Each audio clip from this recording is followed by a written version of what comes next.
Hi, my name is Mina Park.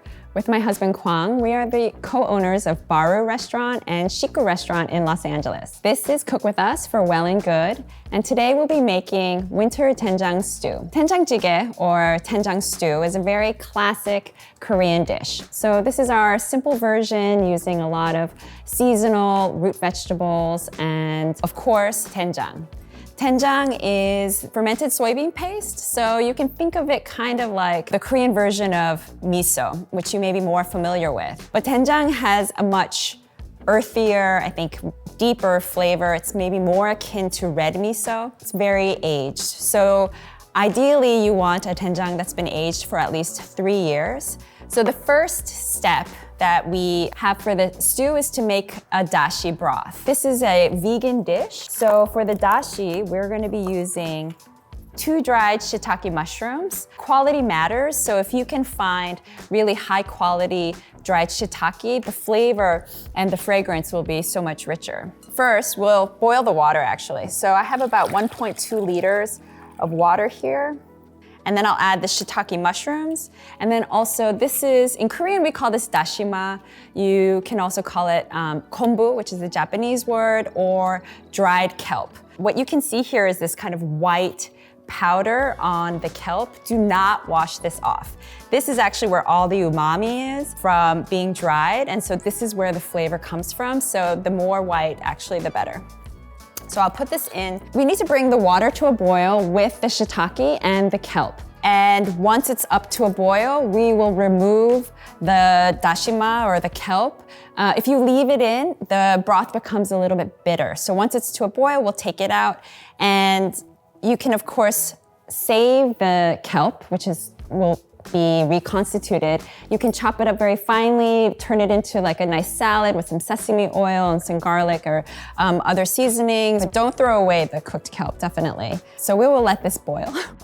So we're gonna use mu, or daikon radish, and we're just gonna dice all of our vegetables. This recipe makes 2 servings, I say. It depends on how much you like the stew. Put that to the side. We're gonna add all of these ingredients kind of at separate times. We're gonna use a whole potato.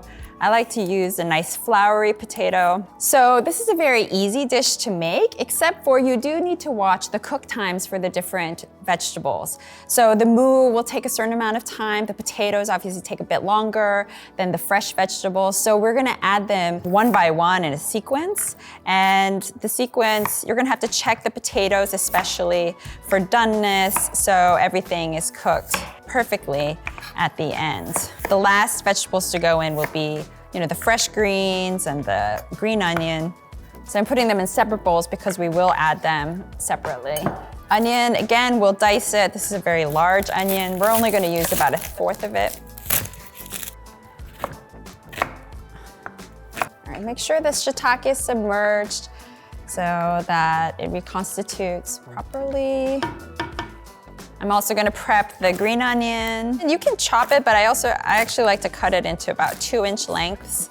And then here we have a young Napa cabbage. And this is an ingredient that you can find in Asian grocery stores, but you can also use other greens. Whatever you have that's kind of a nice hearty green that will pair well with the strong flavor of the doenjang. And then I've minced about 3 cloves of garlic. And then I have some firm tofu here, which I'll also dice. This is about 1/4 of a block that you can buy in the store. This is a vegan version of the dish. And then for just a hint of heat, we have gochugaru, which is a Korean chili flakes. This is a finely ground gochugaru. Gochugaru is not that spicy, unlike Mexican or Thai chilies. So it just adds a nice warmth to the dish, which is perfect for winter. Okay, so now that the dashi has come to a boil, I'm just going to remove the dashi. You can see it's really plumped up with the boiling. And again, don't throw it away, use it for another dish. And then we'll just let the shiitake boil for about another 5 minutes. And then just check the top of the pot for any foam or impurities. And I just like to skim off the impurities. I got this really handy tool one time when I was in Japan, and I use it all the time. It's made specifically just to skim off impurities from broth and from dashi. But if you don't have one of these, you can just use a spoon, but just try to take off the foam and then just let it boil for about 5 minutes. I will quarter them in a second, but the first ingredient we're gonna add is the mu, or the daikon radish. So this will take longer amongst our vegetables to cook. So while we're waiting for the mu to cook just for a few minutes, we'll just quarter the shiitake and we'll add that back in later. So this stew is really hearty and it's really healthy. So mu, or the daikon radish, is a superfood in Asia. It has a lot of calcium actually and a lot of folate, which is great for women who are pregnant, and a lot of potassium and then a lot of other minerals. So actually, it's really one of the most nutritious foods, and in traditional Chinese medicine, it really is a superfood. So we've got this, and then shiitake mushrooms, also full of vitamins and minerals, and tofu. The doenjang is fermented, so it has a lot of probiotics in it. So this stew really is, it's really very hearty, it's perfect for winter, but it's also very, very healthy. Okay, so that's been cooking. We'll add the potatoes, and then we'll let the potatoes cook for a few more minutes. And you might need to just keep skimming a little bit. So you definitely want to make sure that your pot doesn't boil over, and then also, when you're adding vegetables, especially if they're cold, the temperature will drop. So it may take some time to bring it back to a boil. So it's really important to keep checking the vegetables and the doneness to make sure that you haven't let them overcook. The next ingredient that we will add is the tofu. After we add it, we'll wait for it to cook through, and when it cooks through, it actually floats. So that's when you'll know to add your next ingredient. So you can test the potatoes with a fork or chopsticks just to check. So we're looking for about 75% doneness at about now. So once the tofu has cooked through and it's starting to rise to the top, we're gonna add the chopped onions and the shiitake mushrooms. Again, keep skimming just to keep the broth really nice and clean, especially when you're using a lot of dried ingredients like the kombu or the dashi and then the shiitake mushrooms. You can end up with this foam at the top of the broth. Once the onions have cooked a little bit, the tofu is cooked through, and then the potatoes are practically done, we're almost done. We just need to add the seasoning. So we like to add the doenjang at the end. Some people like to add doenjang earlier on in the process, but we feel like the flavor is quite bright if you leave it in, if you put it in at the end.